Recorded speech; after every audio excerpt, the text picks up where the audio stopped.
হচ্ছে electric brush cutting machine. প্রজেক্টটি আমরা সকলে মিলে তৈরি করেছি। এই মেশিনটির পার্টসগুলি সম্পর্কে বিবরণ দিই।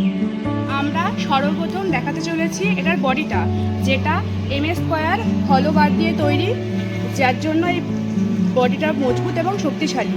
এটা MS হলো হওয়ার জন্য এটি ওজনে হালকা। মেশিনটির মধ্যে দুটি হুইল ফিট করা আছে, যার ফলে মেশিনটির পুরো ওজন এই চাকা দুটি বহন করছে এবং যে কাজ করছে মেশিনটি নিয়ে সে দীর্ঘ সময়ের জন্য এই মেশিনটি কাজ করতে পারছে। তাহলে তার কোনো ক্লান্তি অনুভব হচ্ছে না এবং যে কোনো জায়গায় এটি সহজেই নিয়ে যেতে সক্ষম হচ্ছে। ব্লেড ব্যবহার করা হয়েছে এবং ব্লেডটি চালনা করার জন্য এটি ইলেকট্রিক মোটর ব্যবহার করা হয়েছে এবং এই ইলেকট্রিক মোটরটি বৈদ্যুতিক সাহায্যে চলে এবং এই মোটরটিকেই অন অফ করার জন্য হ্যান্ডেলের সামনে একটি সুইচ ব্যবহার করা হয়েছে, যা যে পরিচালনা করবে সে সহজেই এই সুইচটি ব্যবহার করে মোটরটিকে কন্ট্রোল করতে পারবে।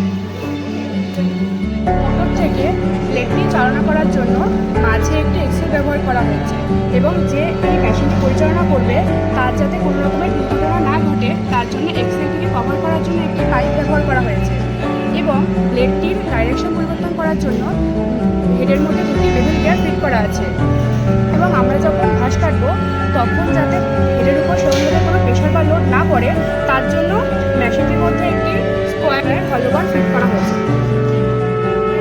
মেন লাইন থেকে দুটি মেল ফিমেল প্লাগ ব্যবহার করা হয়েছে, যা এইভাবে কাজ করে।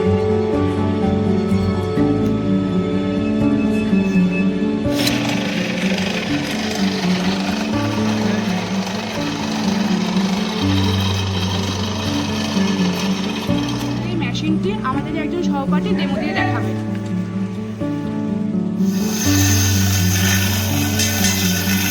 আমাদের এই মেশিনটির এরূপ পরিকাঠামো হওয়ায় যে কোনো উর্বর ভূমিতে এই মেশিনটি কার্যকর করতে সক্ষম।